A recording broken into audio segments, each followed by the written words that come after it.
안녕하세요. 짐승 새끼도 자기를 거둬 먹이는 어미는 안 문다고 하죠. 그런데 저는 얼마 전 20년 가까이 저의 모든 것을 바쳐 헌신했던 가족들에게 크나큰 배신을 당한 이제는 그저 텅 빈 껍데기만 남은 것 같은 여자입니다. 제 품으로 낳지는 않았지만 정말이지 제 새끼라는 소리 듣고 싶지 않아 매일 밤을 가슴을 쥐어뜯어가며 힘들게 키웠는데 그 길고 긴 시간의 대가는 너무나도 가슴이 찢어질 듯한 고통을 제게 선사해 주더군요. 오늘 여러분들에게 바로 그 기막힌 제 이야기를 해볼까 합니다. 저는 지금까지 2번의 결혼 생활과 2번의 이혼을 경험했습니다. 제가 이런 파란만장한 과정을 직접 겪기 전까지는 이혼을 여러 번 한 사람들을 볼 때면 분명 저 사람들한테 뭔가 문제가 있으니 이혼을 당하는 걸 거야 하고 쉽게 생각하곤 했습니다. 그래서 속으로 손가락질도 하고 혀를 차기도 했었죠. 그런데 저도 결혼을 하고 가정을 꾸려나가다 보니 세상에서 제일 내 뜻대로 되지 않는 것이 바로 결혼 생활이더군요. 첫 번째 결혼을 했을 때 저는 27의 꽃다운 나이였습니다. 남편과는 뜨거운 연애 끝에 결혼했고 당연히 알콩달콩 행복한 가정을 꾸릴 수 있을 거라 믿었습니다. 하지만 결혼 생활 2년이 지나도록 저희 부부 사이에는 그토록 기다리던 아기가 생기지 않았어요. 용하다는 병원도 여러 군데 가보고 몸에 좋다는 음식이며 한약도 부지런히 챙겨 먹었지만 임신은 번번이 저를 비껴갔습니다. 하필이면 전 남편은 3대 독자로 아주 귀하게 자란 사람이었습니다. 시댁 식구들은 처음에는 제게 걱정 말라며 다독였지만 시간이 흐를수록 노골적으로 불만을 드러내기 시작했죠. 결국 제가 불임이라는 사실을 알고 나서는 아주 가차없이 저를 집에서 쫓아내 버리더군요. 그러면서 그동안 2년 동안 자신들의 귀한 아들과 결혼 생활을 해준 대가라며 제 손에 3천만 원을 쥐어주었습니다. 남편이란 작자는 그 모든 과정에서 시댁 식구들 등 뒤에 꽁꽁 숨어서 제가 쫓겨나던 날에는 잘 가라고 손까지 흔들어 주더군요. 제가 그런 파렴치한 남자와 한 이불을 덮고 살았다는 사실이 너무나도 수치스럽고 치가 떨렸습니다. 이상하게도 그때 제 눈에서는 눈물 한 방울 나오지 않았습니다. 어쩌면 차라리 잘된 일이라고 생각했는지도 모르겠어요. 제가 혹시라도 기적적으로 임신이 되어서 아이를 낳았다고 한들 저런 비겁하고 무책임한 남편 밑에서 과연 행복한 가정을 꾸릴 수 있었을까 하는 강한 의문이 들었기 때문입니다. 그래서 저는 결국 33살이라는 젊은 나이에 첫 번째 이혼의 아픔을 겪게 되었죠. 아이를 가질 수 없는 저주받은 몸. 그건 그 시절 여자에게는 시한부 선고나 마찬가지였습니다. 특히나 저도 친정에서 외동딸로 자랐기에 결혼하면 자식을 3명 이상 낳아서 집안이 북적북적 사람 사는 냄새가 나는 그런 단란한 가정을 꾸리는 게 제 평생의 소원이었습니다. 하지만 이 비천한 몸으로는 그 소박했던 소원조차 이룰 수 없게 돼버린 거죠. 아이를 가질 수 없다는 사실은 제 삶을 송두리째 바꿔놓았습니다. 이혼 후 한동안 저는 그 누구와도 다시 결혼을 꿈꿔보지 못했습니다. 종종 좋은 감정으로 연애를 하기도 했었지만 제가 불임이라는 사실을 상대방에게 어렵게 밝히는 순간 마치 미리 약속이라도 한 듯 남자들은 하나같이 제 곁을 떠나고 말더군요. 어떤 남자는 제게 절절하게 사랑을 고백하며 무릎을 꿇고 프러포즈를 하기도 했었습니다. 하늘의 별이라도 따다 줄 것처럼 제게 헌신했던 그런 남자들까지도 불임이라는 그 2글자 앞에서는 속수무책이었습니다. 그들은 마치 제가 무슨 더러운 병이라도 옮길 것처럼 벌레 보듯 저를 쳐다보며 싸늘하게 이별을 통보하더군요. 처음에는 자존심도 상하고 밤새 울기도 많이 울었지만 나중이 되니 그런 냉혹한 현실에도 점점 무뎌져서 눈물조차 나오지 않더군요. 그저 가슴 한구석이 텅 빈 것처럼 허하고 아릴 뿐이었습니다. 참으로 비참한 현실이었죠. 여자로서의 제 가치가 아이를 낳는 능력 하나로 전부 평가절하되는 것만 같았습니다. 그렇게 몇 년이라는 시간이 속절없이 흘러갔습니다. 더 이상 사랑도 결혼도 제 인생에는 없을 것이라고 체념하며 살아가던 어느 날, 그러다가 제가 37살이 되었을 때 뜻밖의 한 사람을 만나게 되었습니다. 그 사람은 저보다 5살이 많은 42살의 나이에 아들 둘을 이미 장성하도록 키우고 있는 이혼남이었습니다. 37살 더 이상 새로운 사랑이나 결혼은 없을 것이라 체념했던 제 앞에 한 남자가 나타났습니다.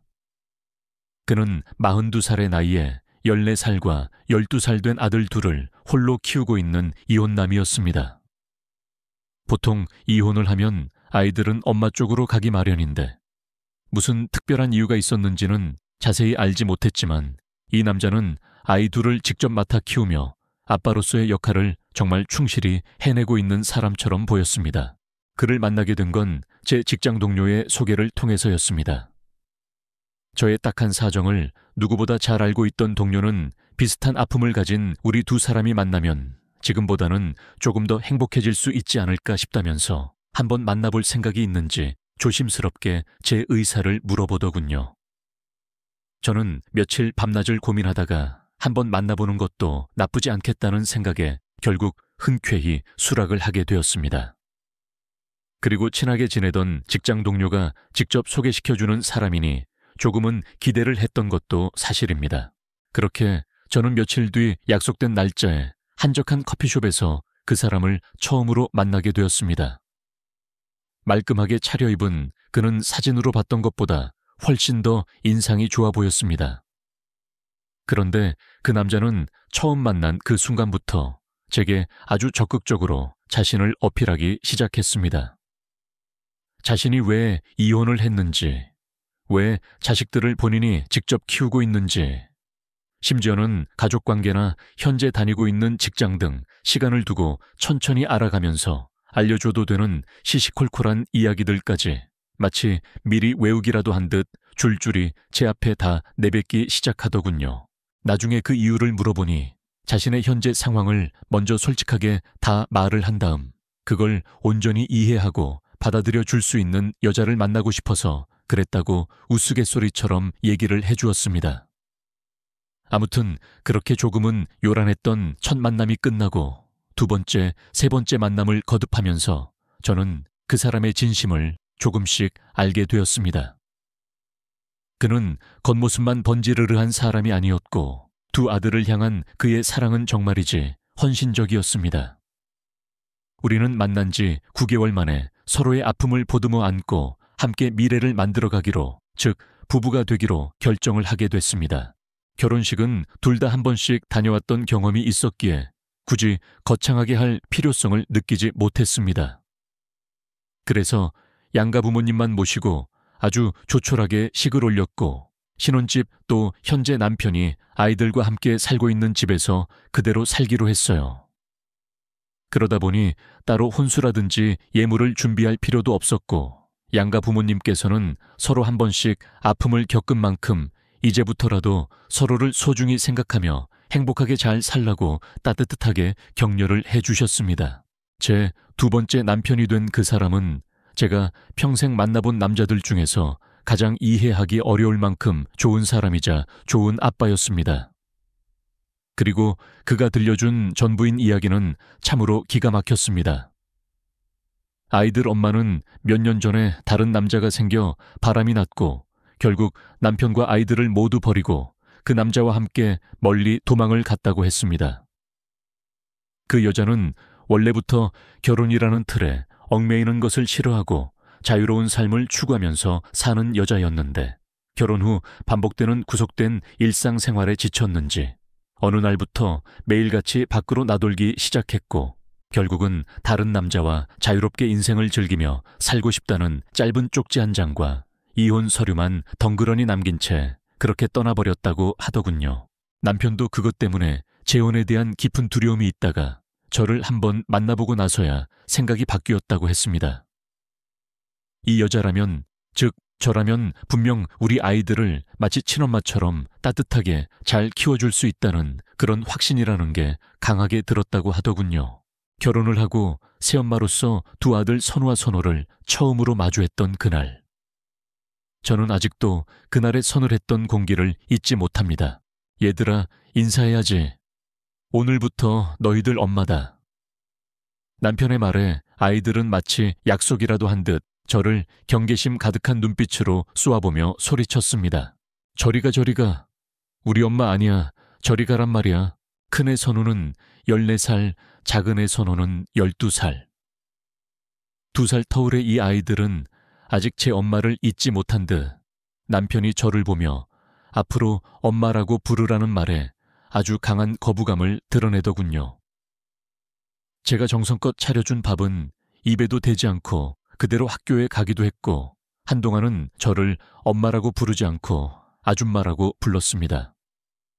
남편이 그때마다 아이들을 엄하게 혼을 내다시피 하면 제 아빠 앞에서는 마지못해 어쩌다 한번 엄마라고 말을 할 뿐 저와 단둘이 있는 자리에서는 역시나 아줌마 저기요. 이런 식으로 호칭을 부르는 게 일상이었습니다. 하지만 저는 그런 아이들을 충분히 이해해 주기로 했습니다. 저 같아도 어느 날 갑자기 이상한 아줌마가 불쑥 찾아와서 오늘부터 내 엄마라고 부르라고 하면 너무나 당황스럽고 싫을 것만 같았거든요. 그래서 저는 아이들이 제게 마음을 열어줄 때까지 그게 얼마의 시간이 걸리더라도 묵묵히 기다려주기로 했습니다. 그때부터 저는 매일 아침 아이들 교복을 칼날같이 다려주었고 갖가지 반찬을 넣어 정성스레 도시락을 만들어 주었죠. 처음에는 거들떠보지도 않던 아이들이었지만 시간이 조금씩 흐르면서 제가 싸준 도시락을 남기지 않고 다 먹고 오는 날이 늘어났습니다. 그렇게 아이들과 보이지 않는 기싸움을 하며 생활을 하니 시간이 정말 빠르게 지나가더라고요. 어느덧 큰애 선우는 고등학교에 입학하게 되었고 작은애 선호는 중학교에 입학을 했습니다. 저는 이제 아이들이 조금씩 제게 마음을 열어주고 있다고 그렇게 믿고 있었습니다. 그러다 큰애 선우가 제대로 학교에서 큰 사고를 치는 일이 벌어지고야 말았습니다. 시간이 흘러 큰애 선우는 고등학생이, 작은애 선호는 중학생이 되었습니다.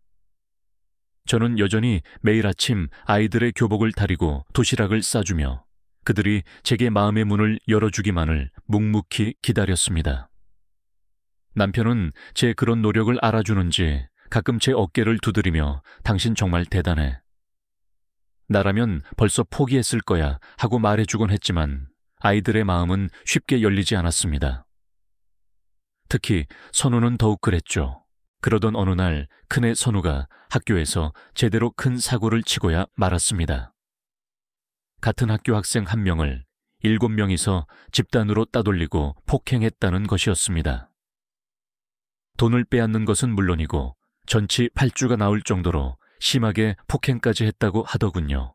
저는 담임 선생님의 다급한 연락을 받고 회사에 출근한 남편을 대신해 불이 나게 학교로 불려가게 되었습니다.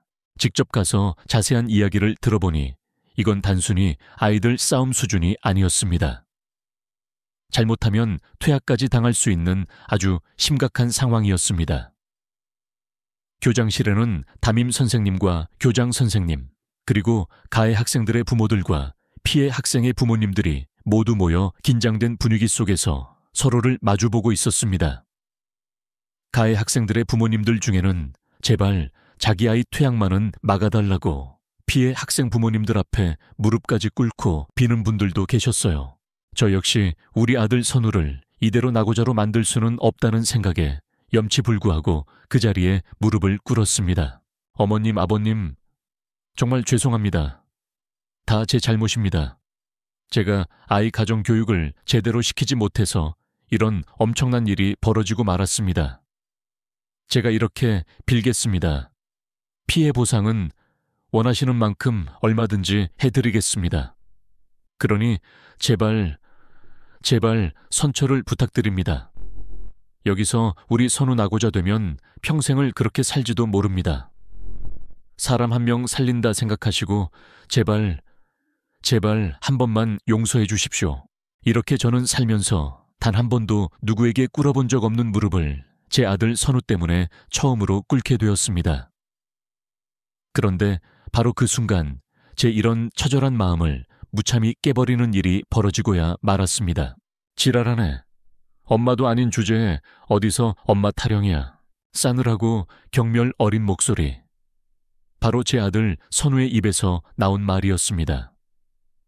그 순간 교장실은 물이라도 끼얹은 듯 침묵의 도가니에 빠져야 했고 다른 부모들은 당황한 표정으로 저희 모자를 번갈아 쳐다보며 수군거리기 시작했습니다. 저는 너무나 큰 충격에 아무 말도 할 수가 없었습니다. 선우야, 그게 지금 무슨 말이니? 너 지금 아직도 상황 파악이 안 되는 거야. 엄마가 너 때문에 이렇게까지 하고 있는데 왜요? 내 말 맞잖아요. 당신 내 친엄마 아니잖아. 아빠랑 바람나서 우리 엄마 쫓아내고 우리 집에 들어온 거잖아요. 제 말 틀렸어요, 아줌마. 바람이라니. 선우는 제 엄마가 다른 남자와 눈이 맞아 자기들을 버리고 야반도주한 사실을 애써 부정하고 싶은 것처럼 보였습니다. 언젠가는 엄마가 모든 것을 바로잡고 다시 자기들에게 돌아올 것이라고 굳게 믿었던 선우는 그 꿈이 이렇게 무참히 깨어져 버리자 그동안 저에 대한 숨겨왔던 분노와 원망을 이런 식으로 터뜨리고 있는 듯 했습니다. 결국 저는 다른 부모들의 따가운 눈총과 수군거림을 뒤로 한 채 그 자리에서 도망치듯 나올 수밖에 없었습니다. 그날 학교를 다녀오고 나서 저는 너무나 큰 충격을 받아 며칠 동안 아무것도 손에 잡히지가 않더군요. 내가 이 아이들을 앞으로 어떻게 키워야 하나? 왜 내가 이런 수모와 대접을 받으면서까지 이 집에서 살고 있어야 하나? 그런 비참한 마음이 들었습니다. 그래서 저는 굳은 마음을 먹고 제 작은 가방을 싸서 친정이라도 가려는 심정으로 현관문을 나서려는 순간이었습니다. 바로 그때 작은 아이 선호가 울면서 제 손을 다급하게 잡아주었습니다. 엄마 가지 마세요. 제발 우리 버리고 떠나지 마세요. 선호는 제 친엄마가 가방을 들고 집을 나서는 모습을 직접 목격했다고 했습니다. 아무리 울고불고 매달리며 가지 말라고 애원해도 엄마는 아주 냉정하게 다른 남자의 차를 타고 떠나는 모습을 끝까지 지켜봤다고 했습니다. 그 모습이 어린 선호에게는 아주 큰 트라우마로 한동안 남아있었던 모양입니다. 그래서 한 번씩 악몽을 꾸며 울기도 했고요. 그런데 이제 겨우 그 상처에서 조금씩 벗어나 저를 엄마라고 아주 조금씩 불러주기 시작한 사람이 또다시 친엄마처럼 가방을 들고 떠나려고 하니 무의식적으로 그때의 두려움이 되살아났나 봅니다. 제가 형 대신에 엄마한테 더 잘할게요. 그러니까 제 곁에 꼭 있어주세요. 제발 옆에 있어 달라는 말이에요. 눈물을 뚝뚝 흘리며 제 옷소매를 부여잡고 애원하는 둘째 선호를 보면서 저도 그만 참았던 눈물을 터뜨리고 말았습니다. 우리는 한동안 서로를 부둥켜 안고 얼마나 목 놓아 울었는지 모릅니다. 그동안 제 가슴속에 쌓였던 모든 서름과 아픔들이 마치 거센 썰물처럼 한꺼번에 흘러나가 버리는 듯 했습니다. 그래, 이제 나를 엄마로 인정해주는 아이가 생겼구나. 나도 이제 이 아이에게만큼은 당당한 엄마가 될 수 있겠구나. 이런 생각이 들면서 저는 다시 한번 마음을 고쳐먹기로 결정했습니다. 알았어, 선호야. 엄마 어디 안 가. 그러니까 이제 울지 마, 우리 아들. 엄마가 우리 아들 두고 어딜 떠나겠니? 그러니 두려워하지 말고 이제 울지도 마. 알았지? 저는 우리 아들 선호 덕분에 그날 떠나려던 발길을 돌리고 다시 한번 이 집에서 버텨보기로 했습니다. 그리고 이제 저를 엄마라고 불러주는 작은 아들 선호에게 그 전보다 훨씬 더 잘해주며 그 아이가 원하는 것은 뭐든지 다 해주고 싶었습니다. 하지만 큰아들 선우는 여전히 제게 마음의 문을 굳게 닫고 있었습니다. 저는 남은 아들 선우에게도 그 전보다 훨씬 더 신경을 쓰며 갖고 싶은 거, 먹고 싶은 거, 그리고 용돈도 남편 몰래 두둑이 쥐어주면서 어떻게든 둘째 아들 선우처럼 저를 엄마로 대해주길 간절히 바랐습니다. 어떻게 보면 제가 물질적으로 아이의 마음을 사려고 애원하다시피 한 것 같네요.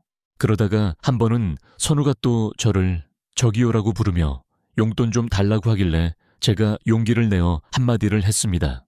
선우야, 이제 시간이 좀 많이 지났는데 아직도 엄마라고 불러주기가 그렇게 어려울까? 내 동생 선우는 이제 나한테 엄마라고 잘 불러주는데 선우 너는 같이 산 지 벌써 5년이 다 되어 가는데도 매일 저기요라고만 불러서 엄마가 얼마나 가슴이 아픈지 몰라. 내가 왜 엄마라고 불러야 하는데요. 선우는 선우고 저는 저잖아요. 알지 다 알아. 그리고 엄마가 절대 강요하는 것도 아니야. 단지 나를 그냥 선우의 엄마가 아니라 너의 엄마로도 좀 받아들여 줬으면 좋겠어서 그래. 나중에라도, 아주 나중에라도 괜찮으니까 선우 내 마음이 열리면 그때는 엄마라고 한번 불러줄래. 저의 그런 간절한 부탁과도 같은 말에도 선우는 아무런 대답 없이 등을 돌려 가버렸습니다. 첫째는 그 뒤로도 한참을 저에게 받고 싶은 것만 받아갈 뿐 제가 그토록 원하는 대답은 결코 돌아오지 않았습니다. 그러다가 어느 날 정말 예기치 못한 순간에 집에서 큰 사건이 한번 벌어지고야 말았습니다. 시간이 흘러 큰아들 선우는 고등학교 3학년 수험생이 되었습니다. 예민한 시기인 만큼 저와 남편은 아이에게 최대한 신경을 쓰지 않으려 노력했지만 어느 날 집에서 큰 사건이 터지고야 말았습니다. 그날 선우는 어디서 술을 잔뜩 먹고 왔는지 집에 들어오자마자 아무 이유 없이 동생 선우를 마구 밀치고 때리며 온갖 물건을 집어 던지기 시작했습니다. 평소 온순하고 착하기만 했던 선우는 형의 갑작스러운 폭력에 어쩔 줄 몰라 하며 울먹이고 있었죠. 지금까지 단 한 번도 선우에게 크게 화를 내거나 매를 든 적이 없었던 저였지만 그날만큼은 도저히 참을 수가 없었습니다.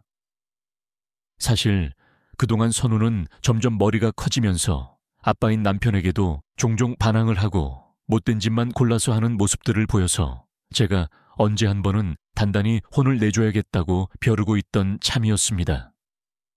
마침 그날 제 안에 쌓여왔던 모든 것들이 한꺼번에 터져 나온 것이죠. 선우야, 너 지금 당장 그만두지 못해. 동생한테 그게 지금 무슨 행동이야. 너 진짜 점점 왜 이렇게 못돼 먹어 가는 거야. 도대체 뭐가 문제인데 말을 해봐. 하지만 제 말에도 선우는 아랑곳하지 않고 저를 거칠게 밀치며 더욱 난리를 치더군요.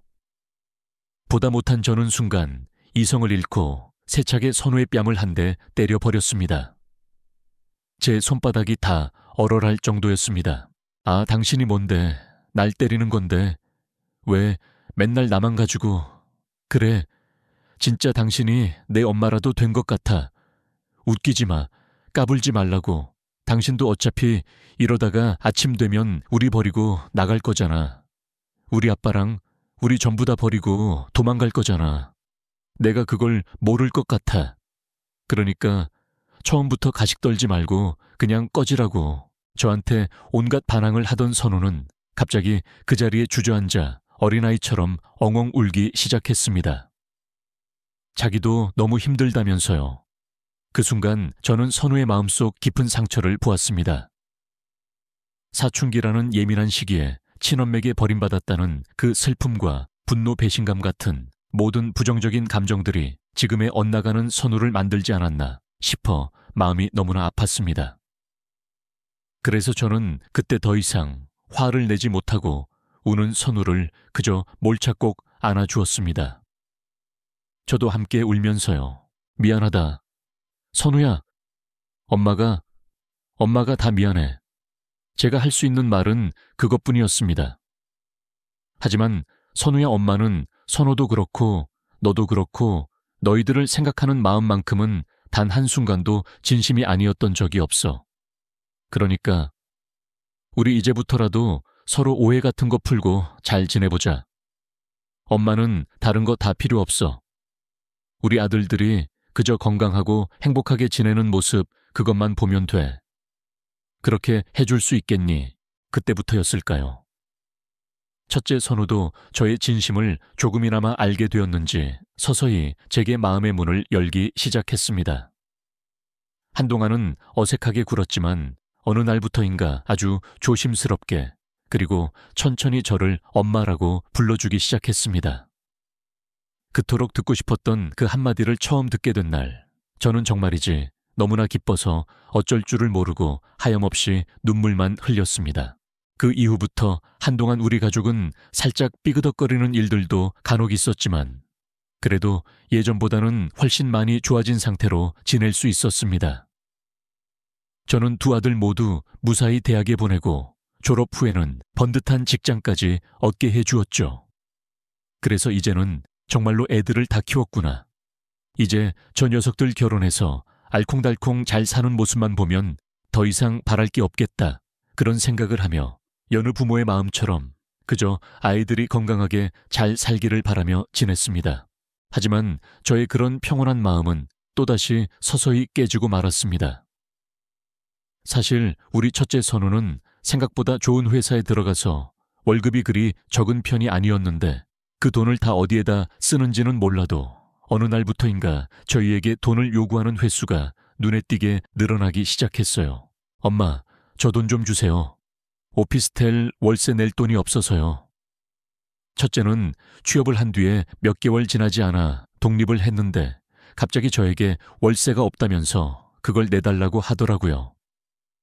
물론 하나뿐인 자식인데 그 정도는 충분히 내줄 수도 있었지만 그래도 멀쩡히 돈을 버는 애가 갑자기 돈이 없다고 하는 게 어딘지 이상해서 물었지요.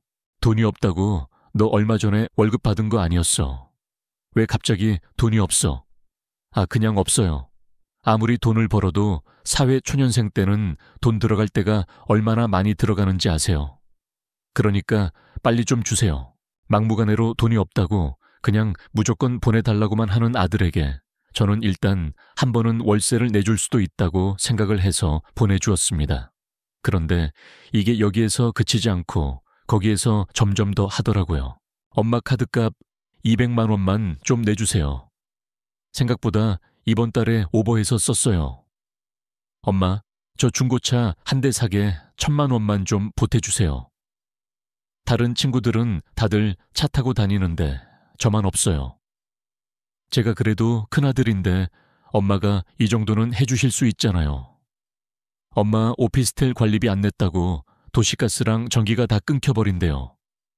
이 한겨울에 난방도 안 되고 이러다 저 얼어 죽게 생겼어요. 관리실에 전화해서 저 대신 관리비 좀 내주세요. 이런 식으로 이건 뭐 부탁이 아니라 거의 명령조였습니다. 둘째 놈은 대학 졸업하고 나서부터 지금까지 단 한 번도 제게 돈 달라는 소리를 한 적이 없는데 멀쩡히 돈 버는 첫째 녀석이 저렇게 매번 돈을 요구하니까 참으로 이해가 안 되더라고요. 그래서 처음에는 남편과 상의해서 중고차도 한 대 사주고 몇 번 경제적으로 도와주기도 했습니다만 이건 아니다 싶었습니다. 부모한테 자꾸만 손만 벌리는 이 나쁜 습관을 좀 단단히 고쳐줘야겠다 싶어서 나중에는 일절 도와주지 않았습니다. 이제는 더는 못 도와준다, 선우야. 너는 이제 돈도 버는 애가 부모한테 용돈은 못 줄 망정 네 앞가림은 네가 알아서 해야 할 것 아니냐. 언제까지 부모한테 그렇게 손만 벌릴래? 아, 진짜 치사하게 구시네. 그거 얼마나 한다고 그러세요? 엄마라는 사람이 자식한테 그깟 돈 몇 푼도 못 해줘요. 언제는 엄마라고 한번 불러주기만 하면 뭐든지 다 해준다고 하시지 않으셨어요. 꺼봐요. 역시나 그때 한 말도 다 거짓말이었던 거잖아요. 오히려 적반하장으로 화를 내는 첫째를 보면서 저는 더욱 독하게 마음을 먹기로 했습니다. 그래, 거짓말이라고 치자. 이제 네 아비하고 나는 너희들 키우느라 할 만큼 다 했다. 네가 월급 받아서 그 돈을 어디에다 다 쓰는지 나는 모르겠다만 앞으로 나한테는 10원짜리 하나라도 요구할 생각하지 마라. 이렇게 제가 아주 냉정하게 말을 해버리니 한동안은 그놈도 제 생각이 있는 건지 더 이상 돈을 요구하지는 않더군요. 그래서 저는 이제야 이놈이 정신을 좀 차렸나 보다 하고 안심을 하고 있었습니다. 그렇게 한동안은 정말 아무 문제 없이 잘 지냈죠. 그러다가 선우 녀석이 결혼을 한다는 소식을 불쑥 전하면서부터 저희 집에는 또다시 아주 큰 문제가 생기기 시작했습니다. 한동안 큰아들 선우 녀석과 아무런 문제 없이 지내는 듯 했습니다. 녀석이 제 딴에는 정신을 차렸나 보다 하고 넘겼지요. 그러다가 선우가 갑작스럽게 결혼을 하겠다는 소식을 전하면서부터 저희 집에는 그야말로 폭풍 전야와 같은 긴장감이 감돌기 시작했습니다. 남편은 어느 날 제게 선우한테 연락이 왔는데 결혼하고 싶은 여자가 생겼다고 말을 했다는 겁니다. 저는 그 소식을 듣고 처음에는 정말 기뻤습니다. 엇나가기만 하던 아들이 드디어 제 짝을 찾아 정착을 한다는데 기쁘지 않을 어미가 세상에 어디 있겠어요. 그런데 이상하게도 몇 달이 지나도록 선우는 그 결혼한다는 아가씨를 집에 한번 데리고 오지를 않는 겁니다. 그래서 제가 남편에게 물어보았죠. 여보, 선우는 결혼한다더니 안 데리고 온대요. 왜 이렇게 통소식이 없어요? 나중에 제대로 날 잡아서 소개시켜준다고 하더라고.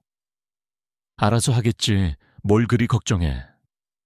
남편은 선우가 다 알아서 할 테니 그냥 믿고 내버려 두라는 식의 말만 하고는 별다른 이야기를 더 하지 않기에 저도 그냥 기다리기로 했습니다. 그러다가 제게 크나큰 슬픔이 찾아왔습니다. 친정아버지가 오랜 투병 생활을 하시다가 결국 눈을 감으시게 된 거였어요. 저와 남편 그리고 둘째 선호는 장례식장에 머무르며 아버지가 가시는 마지막 길을 함께 배웅해 드렸습니다. 얼마나 가슴이 아프고 슬펐는지 모릅니다. 하나밖에 없는 외동딸을 그토록 끔찍이 사랑해 주셨던 우리 아빠. 이제 아빠는 저 멀리 하늘나라로 영영 떠나가 버리신 거였죠. 하지만 이런 제 슬픔과 아픔들을 가슴에 담고 있을 때 우리 첫째 놈 선우는 장례식 첫날만 와서 잠깐 얼굴만 빼꼼 비추고는 회사가 바쁘다는 어이없는 핑계를 대고는 곧장 장례식장을 나가버리더군요. 발인할 때나 또 잠깐 와서 얼굴만 비추고 갈 뿐이었죠. 저는 점점 첫째에게서 정남이가 떨어지는 것을 넘어서 괘씸하고 괘씸한 감정이 커져만 갔습니다. 하지만 그때까지만 해도 제 이런 감정은 안중에도 없다는 듯 첫째는 점점 더 이기적으로 변해만 갔습니다. 장례식장에는 그야말로 바람같이 왔다가 바람같이 사라졌던 첫째 놈은 친손자도 아닌 자기를 그토록 끔찍하게 예뻐해 주셨던 외할아버지의 죽음이 아무렇지도 않은지 아직 슬픔의 그림자가 채가시지도 않은 저에게 다가와서는 대뜸 자기 결혼 얘기를 꺼내더군요. 엄마 외할아버지 돌아가시고 나서 혹시 유산 같은 거 남은 거 없어요 그건 갑자기 왜 묻는 거냐. 아니, 제가 결혼하고 싶은 여자 생겼다고 말씀드렸잖아요.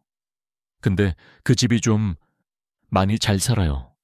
그런데 우리 아빠는 경우 일반 회사 만년 과장이나 하면서 빠듯하게 돈 버는데 이렇게 초라하고 꿀리는 우리 집안을 그쪽에서 순순히 받아주겠어요. 그러니까 우리도 신혼집으로 들어갈 아파트라도 좀 좋은 걸로 해야 할 것 아니에요. 제 감정은 단 하나도 거들떠보지도 않고 그저 자신의 이익만을 챙기려는 첫째 녀석의 그 뻔뻔한 모습에 저는 정말이지 너무나도 괘씸했습니다. 그래서 저는 그 자리에서 아주 단호하게 없다고 못을 박아버렸어요. 없다. 눈 씻고 찾아봐도 없어. 너는 내 외할아버지 장례식장에는 얼굴 한번 제대로 비추기가 그렇게 힘들더냐. 잠깐 콧배기만 보였다가 쌩하고 가버린 놈이 이제 와서 내 외할아버지 목숨 값이라도 다 챙겨 먹으려고 하는 거냐. 나는 너한테 단 한 푼도 못 준다. 네, 결혼은 네가 알아서 해라. 제가 이기적인 첫째 놈이 너무나도 미운 나머지 그 돈을 절대 못 주겠다고 하자. 아주 눈이 단단히 뒤집혀서는 제게 이렇게 말하는 거 있죠. 그래, 어디 한번 두고 봐. 역시 당신은 처음부터 마음에 안 들었어. 내가 그동안 자식인 척 엄마인 척 연기해줬어도 그건 다 새빨간 거짓말이었던 거지. 이제 와서 우리한테 돈 쓰기 싫으니까 그렇게 본색을 드러내는 거냐고.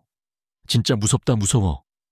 역겨워 죽겠네. 아들은 생각지도 못한 온갖 독설을 제게 퍼부으며 제가 자신을 20년 가까이 키워준 엄마라는 사실을 완전히 까맣게 잊어버린 듯 정말 짐승보다도 못한 행동들을 하기 시작했습니다. 그리고 그 뒤로는 정말 더 막장으로 치닫는 행동들을 아무렇지도 않게 해왔습니다. 첫째는 그날로부터 하루가 멀다 하고 저희 집으로 찾아왔어요. 그리고 집에 와서 하는 행동은 온갖 난동을 부리며 집안 구석구석을 다 뒤집어 엎는 것이었습니다. 온 집안을 그렇게 쑥대밭으로 만드는 이유는 다름 아닌 제가 친정아버지께 물려받은 재산이 담긴 통장을 찾기 위함이었죠. 어딨어? 통장 어디다 숨겼냐고. 어디다가 그렇게 꽁꽁 감춰둔 거야. 당장 돈 들어있는 통장 가지고 와, 내놓으란 말이야. 아, 얘가 정말 왜 이래? 너 정말 미친 거냐? 그걸 네가 왜 찾아? 이 교활한 꽃뱀 같은 게 당신 우리 아빠 왜 꼬셨어? 지난 20년 동안 우리 그렇게 속이면서 우리 아빠 재산 홀라당 다 가로채에서 가지고 가려고 그런 거 아니었냐고. 당장 내 결혼 자금 내놔. 어디다 숨겨놓고 안 내놓는 건데 혹시 벌써 어디다가 다 빼돌린 건 아니겠지? 선우야, 너 정말 왜 이러는 거야? 그깟 돈이 뭐라고? 그 집안이 뭐라고? 이렇게까지 미친 사람처럼 구는 거냐고. 첫째는 정말 막무가내로 재산이 담긴 통장을 내놓으라며 온 집안에서 행패를 부려댔습니다. 하지만 결국 통장을 찾지 못하고 제풀에 지쳐서는 제게 이런 말까지 하더군요. 당신 이제 내 엄마 아니야. 이 미친년아 꽃뱀 주제에 어디서 엄마 행세야. 우리 아빠한테 딱 달라붙어서는 피만 쪽쪽 빨아먹는 더러운 거머리 같은 년이라고. 그게 진짜 이제 그만 못해.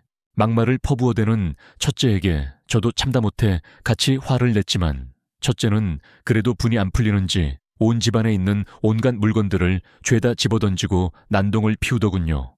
저는 이대로는 정말 안 되겠다 싶어서 경찰을 부르려던 참이었습니다. 그때 마침 아르바이트를 끝내고 집으로 들어온 둘째 선호 녀석이 첫째의 상태를 보고는 온몸을 던져 형을 뜯어말린 덕분에 겨우 그 난동을 멈출 수 있었습니다. 남편이 퇴근하기 전에 벌어진 일이라 저는 너무나도 놀라고 속상한 마음에 그 자리에서 그만 펑펑 울어버렸습니다. 아, 내 팔자야. 내가 전생에 무슨 죄를 지었기에 이 나이 먹어서 이런 수모까지 다 겪어야 하는 거냐 하고요. 닥쳐, 당신 이제 내 엄마 아니니까. 나한테 엄마 대접받을 생각 추호도 하지 마. 첫째는 역시나 우는 저를 보면서도 아무렇지도 않게 오히려 더 화를 내고는 제 발밑에 있던 냄비를 발로 한번 뻥 차버린 뒤 그대로 집을 나가버렸습니다. 그 뒤로는 정말 첫째 소식은 알 수가 없었죠. 저도 너무나 속상한 마음에 첫째를 더 이상 찾지 않았습니다. 그렇게 그 뒤로 더 나빠질 것도 없어 보였던 저희 사이는 결국에는 정말 돌이킬 수 없는 사이가 될 만큼 아주 큰 서운함과 충격을 받게 되는 사건이 발생하고야 말았습니다. 장례식이 끝나고 얼마 뒤에 친정에서의 모든 정리가 끝나고 난 뒤 헛헛한 마음으로 집에서 지내고 있는데 아침 일찍부터 형하고 약속이 있다며 나갔던 둘째 선획에서 다급한 전화가 한 통 걸려왔습니다. 그리고 저는 그 전화를 받고 너무나도 큰 충격을 받고 말았습니다. 충격적이게도 둘째도 전혀 모르고 나간 그 자리는 바로 첫째 선우의 상견례 자리였고 그 자리에는 둘째가 아주 희미하게 기억하고 있는 그들의 친엄마가 바로 저 대신 어머니 자리를 떡하니 차지하고 앉아있다는 소식을 전화를 통해서 제게 알려주더군요. 선우는 제게 얼른 와보라며 식당 장소를 찍어 보내주었고 저는 그 메시지를 보자마자 냅다 택시를 타고는 그곳으로 달려갔습니다. 심장이 미친 듯이 떨려오고 등줄기에서는 식은땀이 줄줄 흐르고 택시를 타고 가는 그 짧은 시간 동안에도 1분이 마치 1시간처럼 느껴지며 발만 동동 굴렀습니다. 제발 제가 생각하는 그런 끔찍한 일들만큼은 벌어지지 않기만을 간절히 기도하며 그곳으로 향했습니다. 하지만 상견례 자리에 들어선 순간 제 그 간절했던 바람은 너무나도 무참히 깨지고 말았습니다. 그 자리에는 제 남편과 첫째 놈 선우, 그리고 어쩔 줄 몰라 하는 둘째 선호와 선호의 사돈될 사람들이 마주보고 앉아 아주 화기애애하고 즐거운 분위기를 연출하고 있는 바로 그 상황이었습니다. 그리고 그 가운데 제 남편 옆자리에는 제가 평생을 증오하고 저주했던 바로 그 여자아이들의 친엄마가 아주 다소곳하고 교양 있는 모습으로 앉아 있었습니다. 저는 그 모습을 보고 정말이지 참을 수 없는 분노의 찬 목소리로 그 자리에 있는 모든 사람들에게 소리를 질렀습니다. 너희들 지금 여기서 다 같이 뭐 하고 있는 거야? 저의 갑작스러운 등장과 날카로운 물음에 상견례장에 있던 모든 사람들의 눈빛이 일제히 저를 향했고 첫째 선우는 매우 당황한 표정으로 어쩔 줄 몰라 했습니다. 사돈 되실 분들은 의아한 표정으로 제게 누구냐고 말을 꺼내더군요. 저 누구신가요? 자리를 혹시 잘못 찾아오신 것 같은데. 그러자 누나를 빠르게 이리저리 굴리던 첫째 놈이 당황한 얼굴빛으로 저를 쳐다보고 있는 사돈댁의 눈치를 살피면서 아주 교활한 헛소리를 짓거리기 시작하더라고요. 아, 아주머니, 여기는 어쩐 일이세요? 뭐 아주머니라고? 첫째는 저에게 아주머니라고 부르면서 마치 제가 자기 집에서 일하는 식모나 이모라도 되는 것처럼 그 자리에 있는 사람들에게 저를 소개하는 겁니다. 기가 찬 첫째의 대답을 들으며 저는 남편을 날카롭게 쳐다봤지만 남편은 제 얼굴을 제대로 쳐다보지도 못하고 그저 이리저리 시선을 피하고만 있었습니다. 아주머니, 여기는 지금 중요한 자리니까요. 집에 무슨 문제라도 생기셨어요. 이따가 제가 따로 연락드릴 테니 일단은 좀 나가주시죠. 라고 첫째는 다시 한번 제게 싸늘하게 말을 하더군요. 그래서 저는 그 자리에서 모든 진실을 전부 다 폭로하기 시작했습니다. 뭐 내가 가정부라고, 내가 니네들 가정부냐고, 이 천하의 나쁜 놈들아, 내가 장장 20년을 가까이 너희들의 엄마로, 내 놈의 아내로 그렇게 뼈 빠지게 헌신하며 살았는데 이 천벌을 받아도 시원찮을 것들아. 너희들이 그러고도 앞으로 무사할 것 같으냐? 웃기지 마라. 너희들 전부 다 반드시 벌 받을 것이다. 반드시 벌 받고 말 거라고. 그리고는 저는 더 이상 참지 못하고 얼굴을 두 손으로 감싸고 그 자리에서 땅을 치며 한참을 오열을 했습니다. 너무나도 서러웠어요. 제 기구한 인생이 너무나도 불쌍했어요. 이런 모욕적인 꼴을 당하려고 제가 그동안 내 자식도 아닌 저것들을 내 자식처럼 생각하며 애지중지 키웠나 하는 그런 억울한 생각이 들어서 얼마나 울었는지 모릅니다. 그렇게 제가 한참을 울고 있을 때쯤 가게 종업원이 들어와서 제 팔을 잡아 끌며 아주머니 그만 소란 피우시고 어서 좀 나가주세요. 안 그러시면 저희 경찰 부릅니다라고 말하며 저를 강제로 끌고 나가려고 하더군요.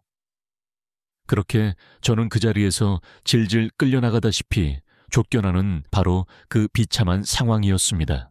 그런데 바로 그때 누군가가 아주 큰 소리를 지르며 저를 제지하기 시작했습니다. 우리 엄마한테 손대지 마. 당신들, 우리 엄마 머리카락 하나라도 건들면 내가 가만 안 둘 줄 알아. 그 목소리의 주인공은 바로 제 둘째 아들 선호였습니다. 선호는 저를 끌고 나가려던 종업원을 거칠게 밀쳐버리더군요. 그리고 그때부터 모든 상황들이 한순간에 변하기 시작했습니다. 그야말로 역전이 되었지요. 야, 이 쓰레기 같은 자식아, 우리 엄마 내가 이리로 오시라고 불렀다. 이 개자식아, 이 기가 막힌 상황을 보고 내가 우리 엄마를 이쪽으로 직접 모셨다고. 이 거지 같은 새끼, 넌 이제 내 형도 아니야. 그동안 우리 엄마가 우리 형제를 위해서 얼마나 헌신하고 희생해줬는데 감히 이 신성한 자리에 우리를 버리고 도망간 저딴 여자를 앉혀. 네가 그러고도 사람이야 이렇게 말하고는 선호는 제 형 선호의 얼굴을 향해 주먹을 아주 세차게 날려버리더군요. 나 어릴 적 너한테 맨날 두들겨 맞던 내 동생 아니야. 이 가짜 새끼야. 아주 뒤질라고 작정을 했지. 그리고 선호는 정확히 사돈 되실 분들을 향해 또렷하게 말했습니다. 아니 오늘부터 이 새끼는 제 동생도 아니니까 사돈도 아니시겠네요. 지금 저 문 앞에 서 계신 분이 지난 20년간 저희를 친자식처럼 키워주시고 가슴으로 안아주신 저희 진짜 엄마입니다. 그리고 저기 제 아버지 옆에 앉아있는 저분은 가짜 엄마라고요. 저희를 낳아주시기는 했지만 제가 12살 때 다른 남자와 바람이 나서 저희와 아버지를 버리고 야반도주해버린 그런 더러운 여자라고요. 저도 저 여자가 왜 오늘 이 자리에 뻔뻔하게 앉아있는지 도무지 모르겠습니다만 아무튼 여러분들은 지금 저 새끼한테 아주 제대로 속으신 겁니다. 그러자 상견례장은 그야말로 발칵 뒤집히고 말았습니다. 사돈 되실 분이 아주 엄한 목소리로 선우에게 물었습니다. 자네 지금 이게 다 무슨 소린가? 저 젊은이 말이 다 사실인가? 저분이 정말 자네들을 20년 동안 키워주신 진짜 어머님이 맞으신가? 첫째 놈 선우는 아무 말도 하지 못하고 그저 고개만 푹 숙이고 있었습니다. 그러자 둘째 선우가 다시 한번 외쳤습니다. 네, 맞습니다. 제 말이 전부 다 사실입니다. 못 믿으시겠습니까? 그럼 지금 당장 이걸 한번 보십시오. 그렇게 말하고는 선우는 자신의 핸드폰을 꺼내더니 주민등록등본 사진을 그들에게 보여주는 겁니다. 요즘은 공인인증서만 있으면 등본이나 초본 같은 걸 인터넷에서 바로 발급받아서 볼 수 있나 보더라고요. 그 등본을 본 사돈네 어른들은 아주 큰 충격을 받은 듯 했습니다. 거기 가족관계란 두 번째 칸에는 분명 제 이름이 선우와 선우의 어머니로 명확하게 찍혀 있었거든요. 참으로 기가 막히는구만. 이 결혼 오늘부로 없던 걸로 하겠네. 이렇게 제 부모도 몰라보고 막무가내로 남을 속이는 인간한테는 우리 귀한 딸 절대 못 주지. 다시는 우리한테 연락도 하지 말게. 이렇게 말하고는 사돈 부부는 딸을 데리고 그 자리에서 바로 나가버리셨습니다. 그야말로 제 남편과 첫째 놈의 그릇된 선택과 탐욕으로 인해 모든 가족들이 한순간에 갈기갈기 찢어지는 끔찍한 사건이 벌어지고 만 거였죠. 그 생모라는 여자는 그래도 쪽팔리는 건 아는지 쥐새끼처럼 아무도 모르게 졸졸 그 자리를 빠져나가 도망가 버리더군요.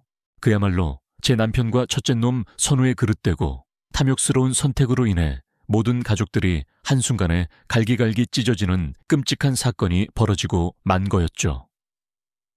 그 생모라는 여자는 그래도 마지막 남은 양심은 있었는지 아니면 쪽팔리는 건 알아서인지 쥐새끼처럼 아무도 모르게 그 자리를 빠져나가 다시는 저희 앞에 나타나지 않았습니다. 나중에 둘째 선우에게 들어보니 첫째 아들 선우는 대학교 4학년 때부터 그 친모라는 사람과 몰래 연락을 해왔던 모양입니다. 그리고 그동안 취업을 해서 직장을 다녀도 늘 돈이 없다고 제게 손을 벌렸던 이유가 바로 월급을 받는 족족 전부 그 여자에게 가져다 바치느라 그랬던 거였어요. 저는 그런 사실들을 하나하나 알게 될 때마다 너무나도 괘씸하고 분통이 터져서 견딜 수가 없었습니다.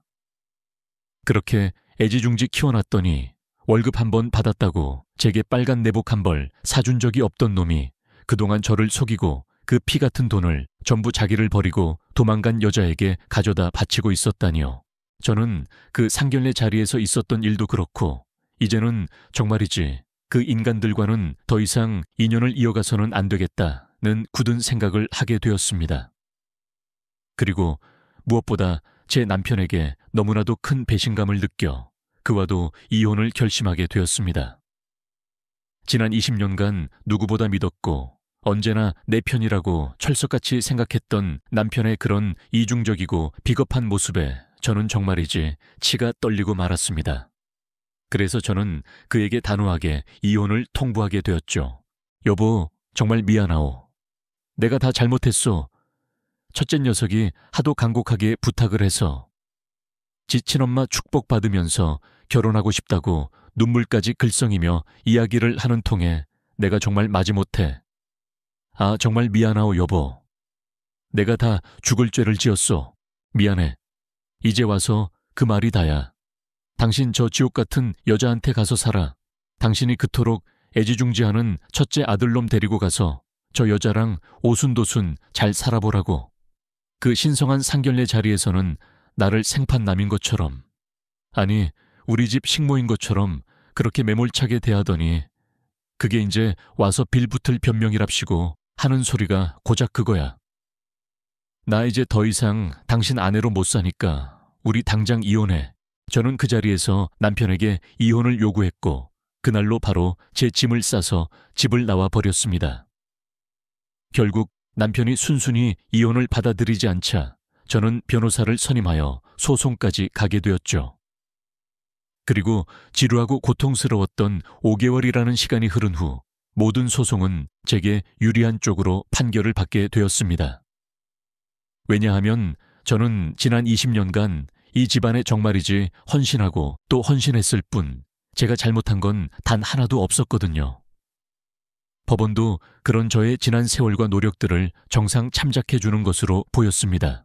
그리고 제가 승소하던 바로 그날 저는 이제 전 남편이 된 그 사람과 첫째 아들 선우에게 마지막으로 이렇게 이야기를 했습니다. 나는 네가 그렇게 결혼한다고 노래를 부를 때 아무리 네가 밉고 원망스러워도 그래도 내 자식이라고 생각했기에 내가 친정아버지께 물려받은 그 돈으로 너 신혼집 구하는 데라도 보태주려고 했었다.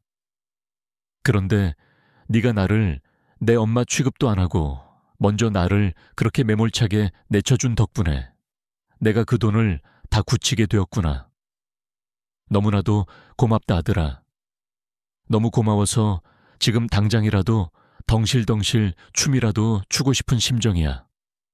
그리고 우리 이제 다시는 서로 얼굴 보지 말고 살자. 그러자 첫째 선우는 갑자기 제 앞에 무릎을 꿇고 빌기 시작하더군요. 눈물 콧물 다 쏟으면서요.